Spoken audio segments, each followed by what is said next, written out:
Mon prochain invité, c'est naturellement un personnage qu'on connaît bien, le maire de Montmagny, Rémi Langevin. Oui, bon matin, Monsieur Michel. le maire, bonjour. On va prendre du temps aujourd'hui.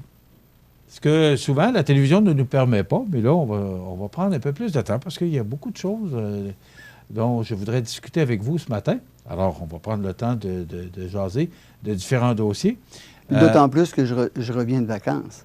Ah oui. Hein, alors, Bon, en passant, vous avez passé des belles vacances? Vous avez merci, passé un bel oui, été? oui, très bien. Oui. On a repris les travaux le 19 août. Et puis, on était arrêté le 12 juillet. Alors, entre le 12 juillet et le 19 août, c'est sûr qu'il y avait quand même de l'activité économique et de l'activité festivalière là, durant cette période-là, à laquelle j'ai participé, mais on n'avait pas de comité formel. Est-ce qu'un maire prend des vacances? Est-ce qu'un maire prend des vacances? Est-ce qu'il y a des vacances pour un maire? Bien, oui, il y a des périodes où on peut s'évader, mais il faut toujours être à portée du téléphone parce que on peut être interpellé pour toutes sortes de raisons, soit des visites inattendues qui souhaitent nous rencontrer, soit des événements particuliers à lesquels on doit participer, ou bien si on y va du côté plus opérationnel, bien, il peut y avoir des problèmes qui font en sorte qu'ils ont besoin d'une certaine approbation pour certaines mesures. Alors oui, mais il faut être à portée du téléphone. On peut être en congé puis travailler, vous savez, hein. Mais il y a un maire suppléant, si jamais vous, absolument. Vous pouvez ou vous devez ou vous voulez vous absenter. Absolument. Vous pouvez le faire, c'est un maire suppléant. Exactement, oui. Puis on prévoit justement ces périodes-là. Alors, finalement, oui, on peut être en vacances, mais être à portée là, de communication pour répondre à des besoins. Et ça, bien, ça n'enlève rien là, au bon temps qu'on passe en famille. Hein? Écoutez, moi, je vais vous emmener sur un sujet. Oui. On a appris ça. Bon, l'enregistrement se fait le jeudi 12 septembre là, pour les besoins de la cause. On a appris cette semaine la vente d'habitation Monseigneur-de-Chêne. Oui. À des intérêts extérieurs. C'est un beau fleuron chez nous. C'est une belle entreprise qui maintenant est vendue. Il faut respecter ça. Je pense que c'est une décision d'affaires. Mais le maire de la ville de Montmagny voit ça comment, de voir une entreprise opérer et gérer et monter, parce que ça a été monté par le groupe Justice, là, et Sylvain Fournier en particulier. Et là, de voir ça partir à des intérêts extérieurs, vous voyez ça comment comme maire? Bien, extérieur, il faut s'entendre, hein, parce qu'il demeure pas moins que ce groupe d'investisseurs-là ont une douzaine de résidences. D'ailleurs, dans le secteur est de la région, ils en ont à la Pocatière, ils en ont à Rivière-du-Loup, à la Malbaie, maintenant à Montmagny. Ça demeure quand même un groupe d'investisseurs qui connaît bien là, les besoins de la région. Et vous savez, en affaires, bien, il y a toujours une certaine évolution et puis une certaine adaptation qu'il faut faire.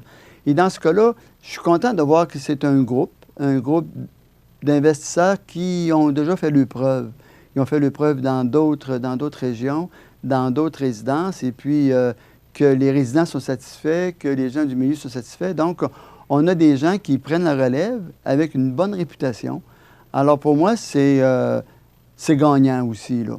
Et on peut pas non plus empêcher des gens de passer le bâton à de la relève. Alors, c'est de la relève, et puis c'était bien fait, c'était bien présenté aux résidents. J'étais présent, et puis... Vous étiez présent? J'étais présent à la conférence de presse, oui, j'avais été invité. Alors, je l'ai appris, comme on dit souvent, je l'ai appris de la bouche du cheval. Je ne l'ai pas appris là, de ce que quelqu'un a entendu dire qu'il y avait eu la délicatesse de m'inviter. Et puis, il y avait aussi la représentation de Mme la députée qui était là. Alors, j'étais présent, j'étais assis avec les résidents. J'ai eu l'occasion de jaser aussi avec eux là, de d'autres choses. Mais j'étais présent, puis je reçois bien. Puis d'ailleurs, on prévoit des rencontres dans les prochaines semaines parce qu'ils veulent justement connaître c'est quoi les règles d'urbanisme à Montmagny, puis comment les dossiers sont traités, au niveau du stationnement, des activités qui se passent dans la ville. Alors déjà, on a un premier contact avec eux pour une rencontre éventuellement. Donc, vous voyez ça positivement? Oui, absolument. Oui.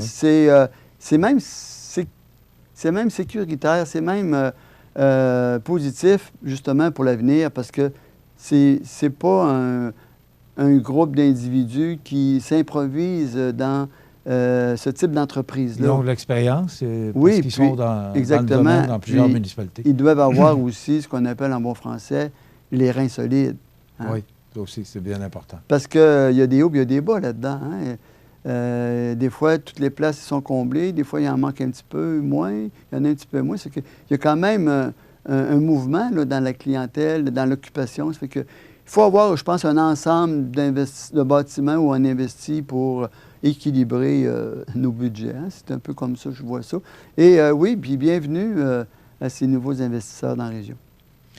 Monsieur le maire, je vais vous embarquer. D'ailleurs, il s'appelle les bâtisseurs, hein, si je ne me trompe pas. Oui, c'est la résidence des bâtisseurs. Résidence des bâtisseurs.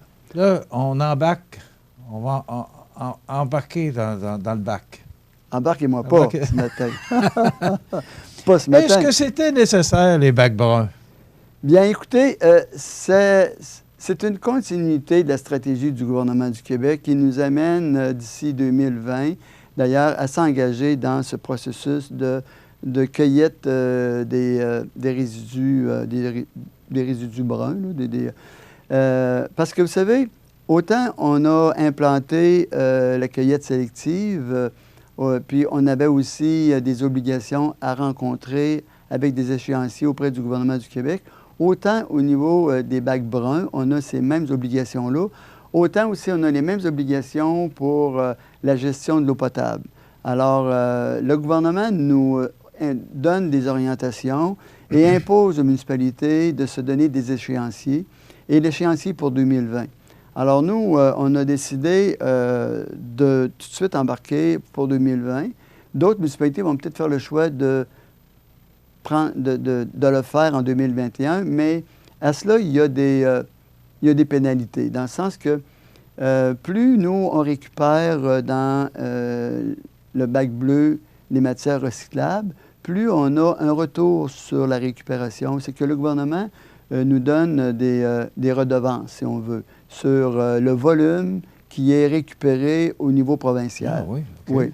Oui. Pour vous donner un exemple, on a tout près de 600 000 $ dans une réserve qui est dédiée spécialement au volet récupération, au volet cueillette des matières résiduelles et ce qu'on appelle des matières non recyclables.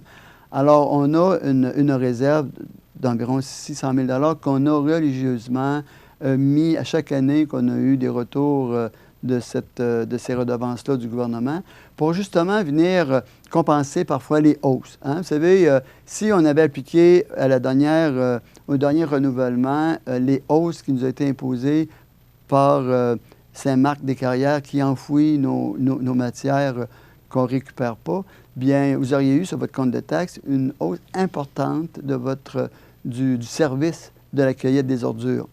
Alors, on a utilisé cet argent-là pour venir amoindrir ces hausses-là. Alors, ce qui fait qu'on a une réserve qui nous permet de pouvoir soulager là, le payeur de taxes de ces hausses-là qui, parfois, on ne les contrôle pas, vous savez. Hein? Mais ça m'amène à vous poser une question. Cette semaine, on avait une information qui nous disait que Saint-André de Kamouraska, les gens, maintenant, il y aura, parce que ça va paraître sur le compte de taxes, là, il y aura une diminution du compte de taxes, mais les gens pourront aller porter leur sac d'ordures directement dans un conteneur à cet effet-là. Bon, je sais qu'on n'est pas rendu là à Montmagny, mais est-ce qu'il y a une réflexion qui se fait du conseil municipal ou de la ville par rapport à la forme de cueillette? Est-ce que c'est... Bon, on sait que ça coûte cher. On sait qu'on n'a pas de centre d'enfouissement près de nous. À proximité. Parce qu'on en a parlé durant bien des années de ce problème de site d'enfouissement. Est-ce qu'il y a une réflexion de la ville ou du conseil municipal qui se fait par rapport à la cueillette des ordures, de la récupération et là, du bac brun, parce qu'on sait que ça coûte cher, la cueillette? Honnêtement, là, on aurait dû commencer par, il y a bien des années, commencer par le bac brun. Ah oui. Hein, on n'était pas rendu là. Hein? Parce que avec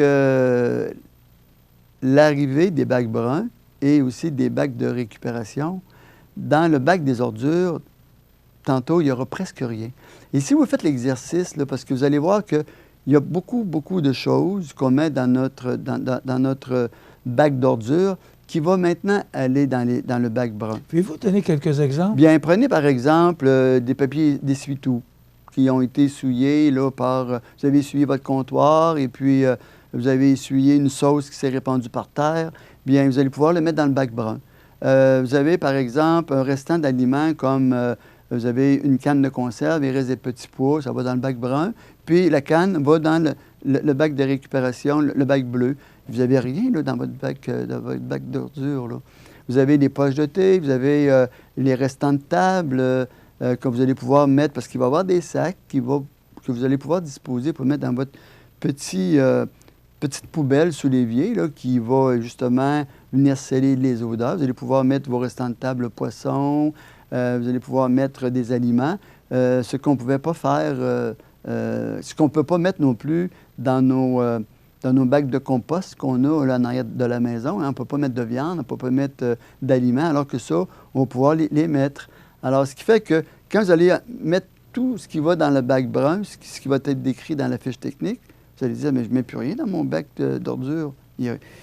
Qu'est-ce que vous allez pouvoir mettre dans vos bacs d'ordures? Il ne restera plus grand-chose. Et je l'ai fait l'exercice avec mon époux. Je disais, regarde, avec le bac brun, ça irait dedans. Il n'y aurait rien encore dans la poubelle à midi. C'est que, éventuellement, la réflexion va se faire plus au niveau de l'horaire de cueillette. C'est-à-dire que peut-être que dans 1 an ou 2, on va ramasser les ordures ménagères 1 fois par 3 semaines. Ce qui va faire en sorte que les fréquences ils vont diminuer. C'est surtout, pas tant au niveau des fréquences qu'il y a... Oui, il y a un coût aux fréquences de la cueillette, oui, mais il y a un coût au transport. Parce que quand on ramasse, par exemple, les bacs bleus de récupération, bien, avant d'être transportés aux endroits où ils sont traités, bien, il y a ce qu'on appelle un centre de transition, là. Expliquez-nous exactement. Bien, parce que là, les ordures ménagères, vous me disiez que ça va à Lillette. Oui, ça s'en va. Ça s'en va à Saint-Marc-des-Carrières. Exactement. C'est qu'on a... Il y a du transport. Exactement. C'est que quand il y a une collecte des ordures ménagères, bien, c'est pas compressé dans les camions là, à outrance. Hein. C'est compressé simplement pour pouvoir faire de la place, mais c'est pas compacté. Alors, si eux, ils partaient de Montmagny pour aller vider ce petit camion-là à Saint-Marc-des-Carrières, bien, le transport serait multiplié par 4, 5 et 6, ce qui fait que la facture augmenterait aussi de beaucoup. Alors, il y a un centre de transbordement qu'on appelle. Alors, ces camions-là s'en vont à Lillet, au centre de transbordement de Lillet, qui est la nouvelle régie intermunicipale de gestion des matières résiduelles et des matières enfouissables. Alors, ça s'en va là, et puis c'est compacté dans un conteneur. Et puis, quand le conteneur est bien compacté, à la fin de la journée, parce qu'on ne garde pas ça non plus des semaines, là, tous les jours, à la fin de la journée, le transport se fait, mais quand le conteneur part, c'est qu'il est plein et bien compacté, et là, bien, le transport se fait vers Saint-Marc-des-Carrières. Moi, j'apprenais ça tantôt. Je ne savais pas que ça se rendait à Saint-Marc-des-Carrières. Sinon, il y aurait terriblement de transport qui se ferait, là. Et c'est la même chose pour les matières résiduelles et les matières recyclables, c'est la même chose. Il y a d'abord un centre de tri, et puis il y a des matières qui s'en vont vers Saint-Henri-des-Vies, puis il y a d'autres matières qui s'en vont dans d'autres endroits comme Rivière-du-Loup. La mise en vigueur du bac brun, c'est octobre? Pas janvier 2020. OK. On va recevoir les bacs? Oui, ils vont être distribués aux alentours de fin octobre. Okay. Et ensuite, il va y avoir une publicité qui va être faite. Hein? On va multiplier la publicité, puis l'importance aussi de bien faire les choses, parce que pour éviter qu'il y ait l'apparition de vers blanc, comme on dit souvent, « Ah, ça sent mauvais », mais il y a des façons. Il y a des façons de faire les choses qui fait qu'on diminue beaucoup les inconvénients, peu importe que ce soit des ordures. Hein? Si vous mettez, je ne veux pas faire de publicité, là, mais si vous mettez vos ordures ménagères dans un sac de IGA, hein? Bien, ils ne sont pas faits pour ça. Il y a des trous. Hein? Alors, vous pensez que vous avez scellé vos ordures, mais les odeurs sortent et puis la fermentation sort par les petits trous. Alors, vous laissez des traînées un peu partout. C'est pas fait pour ça. Donc, quand c'est mis dans des bons sacs et bien entreposés, on a peu d'inconvénients au niveau de ces pratiques-là. Et la cueillette du bac brun, ça va être quoi? Une fois par mois, par 3 semaines? Présentement, il va y avoir un type de cueillette l'été puis un type de cueillette l'hiver. OK. Ça va être plus fréquent l'été que l'hiver, bien entendu. Et on comprend pourquoi. Oui. Et puis, ça, on va s'ajuster aussi avec les citoyens. Parce qu'à un moment donné, on va avoir des citoyens, des commentaires, et puis on va ajuster. Parce qu'on va aussi le voir. À un moment donné, même les gens, les transporteurs, ils vont nous dire, écoutez, on n'arrive plus à compacter notre conteneur à Lillet pour le transport des ordures à Saint-Marc-des-Carrières. Alors, peut-être qu'on pourrait faire une collecte aux 3 semaines au lieu de le faire aux 15 jours. Vous savez, eux aussi, parce que transporter un conteneur vide, c'est pas payant. C'est pas payant. Puis, en bout de ligne, ils vont dire, puis il y a d'autres types de transports qu'il faut faire maintenant. Alors, on va s'ajuster tout ça. Puis, je suis bien confiant que les gens, ils vont bien collaborer, puis en même temps, ils vont apprécier aussi le geste environnemental qu'on pose, parce que ça s'inscrit aussi dans les pratiques de la protection de notre environnement. On va sûrement en parler d'ici janvier 2020. Oui, absolument. Puis ça va nous faire plaisir, puis il faut en parler.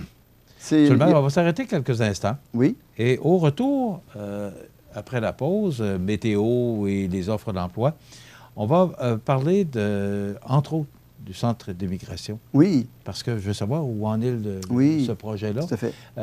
Et ça va nous amener aussi à parler du 375e, parce que ça s'en vient rapidement. Exact. Et déjà, la Ville, des travaux déjà d'entamer là-dedans, puis des invitations faites à des artistes. Oui. On parle de tout ça dans quelques instants après la pause. Ça fait plaisir. On vous revient immédiatement après cette pause. On revient avec notre invité, le maire de Montmagny, Rémi Langevin. Monsieur le maire, le centre d'immigration, oui, ce projet qui fait jaser, fait beaucoup jaser, on en est où? Parce que c'est un projet qui, vous l'aviez mentionné ici, qui cadrait dans le 375e. C'est le principal leg du 375e. OK. D'abord, avant qu'on parle du centre d'immigration, je voudrais juste...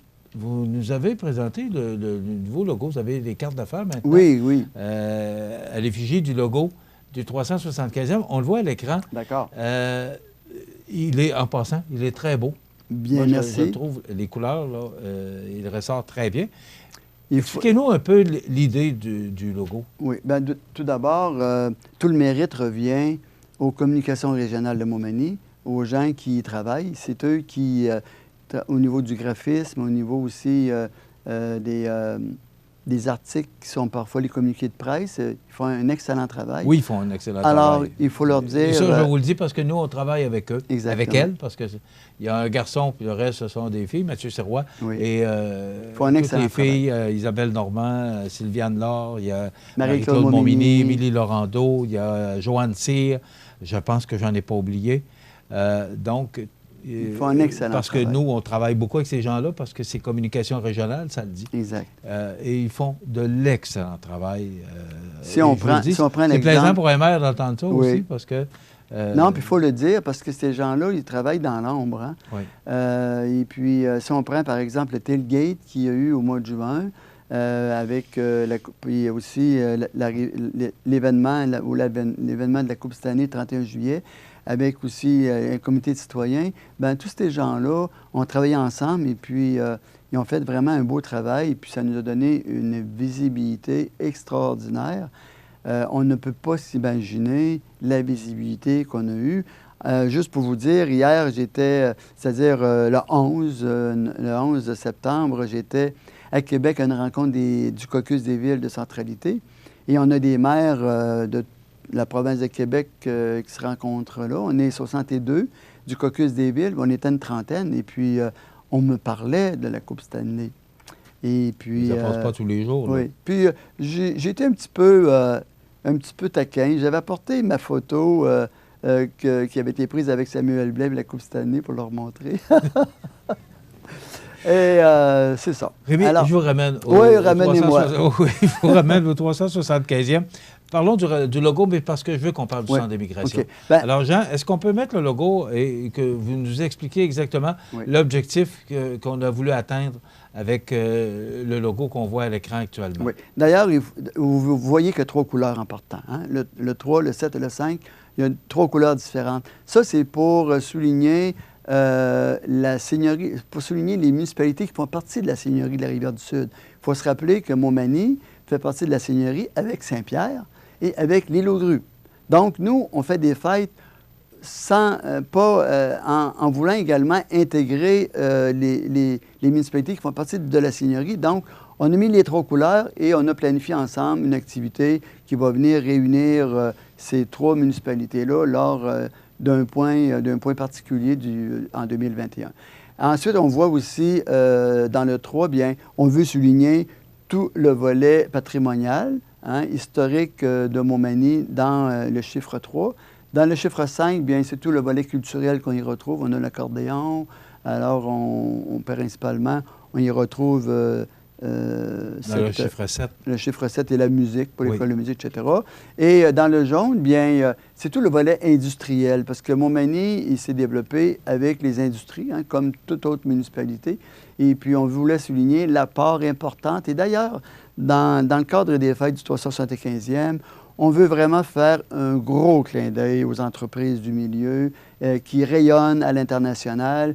Et puis, on veut leur proposer une belle visibilité pour que les gens d'ici qui partent de Montmagny pour aller travailler à Québec puis à Lévis, on veut qu'ils sachent qu'est-ce qui manque à ne pas s'intégrer dans une entreprise de chez nous qui offre des salaires équivalents et même supérieurs. Et puis, en plus, il économiserait du déplacement. Mais je trouve ça important qu'on le fasse parce que quand on regarde le logo, on n'est pas porté à regarder à l'intérieur des chiffres. Oui, il faut regarder les petits filigranes qu'il y a à l'intérieur. Et en voyant les dessins à l'intérieur des chiffres, on comprend mieux les objectifs recherchés. Maintenant, le Centre d'immigration. Oui. Vous en êtes où avec le projet? Parce que vous aviez donné le mandat à des gens spécialisés là, pour vous présenter un projet. On en est où actuellement, M. le maire? Je voudrais faire juste un petit retour, pas long. Là. Ça s'inscrit également là, dans une consultation populaire qu'on a fait là, dès notre arrivée en 2017. Et puis les gens nous ont dit, nous, là, les gens de Montmagny, ce qu'on veut, c'est avoir accès au fleuve. Et puis le premier réflexe qu'on a eu, c'est de regarder où on est propriétaire au niveau riverain pour donner accès au fleuve. Et puis la pointe aux oies, où il y a le camping, Pointe-aux-Oies, ça nous appartient, ça vous appartient. Alors, et on avait un bâtiment là, qui avait besoin d'être... avait besoin d'un peu d'amour. Oui, un peu d'amour, mais aussi, il avait besoin d'avoir une vocation nouvelle.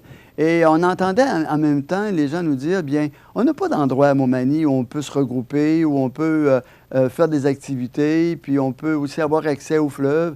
Alors, on a travaillé toutes ces informations-là pour arriver à penser à un projet qui est, dont le cœur du projet de la place du 175e est le centre d'immigration. Donc, là, présentement, on a mandaté, d'abord, on a consulté les gens pour identifier les besoins. Et ensuite de ça, bien, on a rencontré des ingénieurs et des architectes. On a confié à 2 firmes le mandat de nous donner le visuel et en même temps aussi de nous donner tout le volet fonctionnel de l'idée de départ. Et puis, d'ici novembre, on devrait avoir un projet qui est réel, finalisé, avec aussi les coûts. Nous, on a évalué des coûts, mais avec toutes les firmes d'ingénieurs, ils vont nous arriver avec les coûts réels. Et puis, on va présenter le projet dans son ensemble. Le centre d'immigration, qui va s'appeler, qui portera un nom éventuellement, parce qu'on travaille avec des commandites. Bon, vous me disiez avant l'entrevue que vous êtes surpris un peu de voir l'intérêt pour des commanditaires de s'associer à votre projet. Bien, vous savez, quand on travaille, vous savez, quand on répète les mêmes façons de travailler, on a les mêmes résultats. Quand on travaille avec des façons différentes, on peut avoir des résultats différents. Et puis, dans le cadre des fêtes du 375e, en ayant l'idée de vouloir impliquer la communauté, d'ailleurs, on a un comité qui travaille fort pour la programmation, qui, le 12 au matin, travaille encore. Il y a des gens nouveaux qui s'ajoutent au comité, il y a des idées nouvelles qui s'ajoutent pour faire, parce qu'il y a le volet événement, et il y a le volet legs. Alors, il y a un comité qui travaille pour le volet événements, programmation et puis implication du milieu, des organismes communautaires, les clubs sociaux, la population, les quartiers de la ville de Montmagny. Il y a 6 quartiers. Est-ce qu'il va y avoir des fêtes dans les 6 quartiers? Il y a vraiment une belle réflexion qui se fait au niveau des événements et des fêtes. Et nous, on travaille au niveau de la ville, la politique plus, l'administration, on travaille au niveau des legs. Alors, la place du 75e, c'est un volet legs.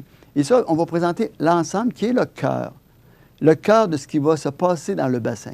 Parce qu'au niveau du bassin, l'accès au fleuve, c'est pas juste d'y descendre par un escalier pour aller à la petite plage, mais c'est d'avoir aussi un endroit où on peut se restaurer, où on peut créer des activités. C'est aussi un endroit où on peut amener des gens pour la pêche sportive. On sait que le bar rayé s'en vient bientôt. Là, il est déjà à Montmagny, mais on ne peut pas le pêcher. Alors, on a une réflexion pour retravailler notre descente à bateau, pour amener des gens parce que dans le passé, il y avait des gens des États-Unis qui venaient nous visiter pour pêcher le bar rayé. Fait qu'on travaille aussi tout ce volet-là de pêche sportive, d'accès au bassin.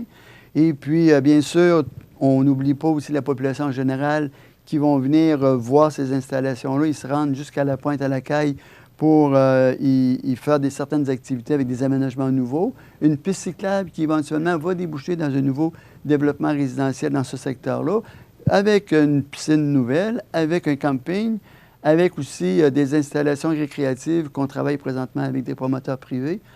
Donc, c'est un ensemble qu'il faut voir. Hein? Et puis, le cœur, c'est le bâtiment qu'on veut mettre à jour pour permettre aux gens qu'on va inviter à venir nous voir, avoir un endroit pour pouvoir répondre à leurs besoins quotidiens. Et ce qui fait peur au monde un peu, là, c'est le projet, c'est la grandeur du projet, parce qu'on parlait de tout près de 2 millions de dollars. Mais ça ne coûtera pas ça. Bon, OK. Je suis content de vous l'entendre. Ça ne coûtera pas ça. On parlait de rentabilité pour le projet, parce qu'on disait qu'il va y avoir un après-fête. Oui. Et on parlait de rentabilité. Ce sont les gens qui... les calculs sont... pas nécessairement s'opposent à votre projet, mais ont des inquiétudes ou ont des questionnements. Alors, vous me dites que ça ne coûtera pas 2 millions de dollars. Bien, c'est que le projet, il ne coûtera pas au contribuable 2 millions de dollars. OK. C'est un projet qui peut coûter 2 millions, mais vous allez aller chercher des aides gouvernementales. Parce que, oui, mais on a du privé. On a beaucoup de privés qui cognent à notre porte. Bon. Monsieur le maire, je vais vous amener, parce que là, vous parlez du privé, mais je vais vous amener sur Place Montel. Tout se vend, vous savez, hein? Oui, oui, oui. On a vendu... Place Montel. Oui. Ça a été un bon coup. Absolument. Oui, parce que vous parlez de rayonnement. Ces gens-là sont ravis. Juste la Coupe Stanley, personne n'aurait pensé qu'un jour, on aurait une aussi belle vitrine, mais Place Montel a eu vraiment le retour, parce qu'on a parlé de Place Montel, vous disiez, là, quasiment partout sur la planète avec l'histoire de la Coupe Stanley. Maintenant, en Europe, partout, vous savez. Maintenant, est-ce que c'est ça qui donne le goût à d'autres partenaires? Bien, vous savez, nous, on est là pour que les gens du milieu aient de la visibilité. Vous savez, nous, là, notre plus belle fierté, c'est de voir nos citoyens devant nous, pas derrière nous. Parce qu'on est là, nous, pour les amener à aller un peu plus loin et puis avoir confiance aussi à leur milieu. Et puis, on crée des opportunités. Et ça en était une. Et puis, le place du 75e se veut une autre belle opportunité. Parce que le camping, là, vous savez, il passe du monde au camping Pointe-aux-Oies. Alors, c'est plein. Qui va avoir l'honneur de mettre sa visibilité sur cette nouvelle infrastructure, cette nouvelle infrastructure-là, qui va être culturelle et récréative, et puis communautaire. Il ne faut pas l'oublier. C'est pas les gens du milieu aussi. Le projet va être présenté quand? Parce que vous avez dit que vous vouliez présenter le projet à la population. Oui, absolument. Ça va être aux alentours. Écoutez, je ne veux pas non plus créer des attentes, non, mais c'est sûr. Mais c'est sûr que ça va être avant qu'on présente notre budget, qui est à la mi-décembre. OK. Ça veut dire que c'est 2019. Oui, absolument. OK. Parce qu'on veut aller à un appel d'offres en janvier, puis débuter les travaux en mars. Qui serait prêt? En novembre 2020. OK. Et les fêtes commencent en 2021. Le 31 décembre 2020. OK. L'IRM. Oui. La Ville a contribué au succès. On a été reçus. Oui. Vous étiez là, j'étais là. Parce que CMR-TV a contribué aussi. peut-être pas à la grandeur de la ville, là, mais la ville a contribué à ce projet-là. Oui. Et ça a été reconnu la semaine dernière. Bravo. Ben nous, écoutez, On a besoin de ça, notre hôpital. Faut oui, le garder, absolument. hein. Écoutez, puis quand ça nous a été présenté à l'époque par l'administration, par le politique à l'époque, là, qui était M. Desrosiers, on comprenait bien que on faisait cette réflexion-là pour la population, hein? Vous venez de le dire. Et puis, vous savez, il y a des fois qu'on investit des deniers publics et puis on peut être critiqué. Puis c'est normal, on est critiqué. Puis il y a des fois qu'on est critiqué positivement, puis d'autres fois négativement. Mais le dénominateur commun de nos décisions, c'est toujours pour le bien commun. Hein? Parfois, les gens disent « Ah, pourquoi vous ne faites pas ci, pourquoi vous ne faites pas ça? » On peut pas. Le bien commun, ce n'est pas la réponse à tous les besoins individuels, et ça, je le répète. Alors, il faut vraiment dire, bien oui, c'est intéressant ce que vous nous dites, mais est-ce que ça répond au bien commun? Et ça, là, ça répondait au bien commun. Vous pouvez être certain. Et puis, on s'est dit, la population va comprendre et va accepter que la Ville investisse un montant d'argent quand même assez important. Combien? On a contribué à la hauteur de 100 000 $. OK. Pas tout d'un coup. C'est étalé Mais sur on quelques sait années. l'importance qu'a un hôpital à Montmagny. Puis, on voit ce qui se passe à la Pocatière. Exactement. Donc, oui. c'est primordial. Oui. Puis il faut dire aussi que Lévis a contribué. J'ai travaillé avec M. Lehoulier par la suite, et puis il a contribué d'un bon montant. Il y avait une conseillère municipale qui était là, Exactement. justement. Moi, j'ai pas eu lors de l'occasion de la l'inauguration. rencontrer. Oui. Alors, moi, je remercie M. Lehoulier. Vous savez, on est des partenaires. Hein? On fait partie de Chaudière-Appalaches. Et puis, on a la Côte-du-Sud, on a le Chaudière-Appalaches, on a la MRC. À tout point de vue, il faut être présent un peu partout, mais sans nécessairement s'oublier, nous, comme municipalité de centralité. Ça, je le répète également. On a nos besoins également, mais on reconnaît que l'entraide est importante. Et puis, M. Lehoulier a contribué généreusement. Mais au niveau des hôpitaux, Lévis et Montmagny, il y a une synergie, il y a une collaboration. Maintenant, avant ça, on les voyait comme des compétiteurs, mais maintenant, il y a une synergie entre les deux. Puis la compétition, on travaille d'autres projets avec la MRC d'Îlet. Puis la compétition, ça existe. Il faut parler de complémentarité. Et de partenariat. Exactement. Surtout, oui, mais complémentarité. Parce que quand on réalise qu'on est complémentaires l'un de l'autre, bien, le partenariat est facile à établir. Hein? Seulement, c'est déjà terminé. On a eu 30 minutes aujourd'hui. Oui, mais on parle de sujets importants, je pense. Oui. On parle toujours de sujets importants avec vous, puis c'est important de prendre le temps, parce qu'on ne peut pas dire en 2 mots, faire comprendre en 2 mots la réflexion que je peux avoir là, pendant des semaines. Et puis, moi, là, puis je vous le dis ce matin, il y a des sujets qui semblent faciles parfois à expliquer, des fois parfois difficiles à expliquer, mais on réfléchit des semaines parfois pour donner une réponse. Alors, écoutez, je peux comprendre qu'il y a des fois, l'explication demande encore à être expliquée, et puis gênez-vous pas. Plus on va en parler, mieux on va comprendre les fondements de nos réflexions, puis de vous le partager, puis avoir vos commentaires. Merci beaucoup. Ça fait plaisir. On se retrouve au mois d'octobre. Ça fait toujours plaisir de rencontrer les gens, puis de parler aux médias locaux. C'est toujours un plaisir de vous recevoir. Bien, merci. On va parler des médias locaux la prochaine fois, à votre prochaine visite. Oui, je suis prêt. Merci. Voilà, Merci, ça complète.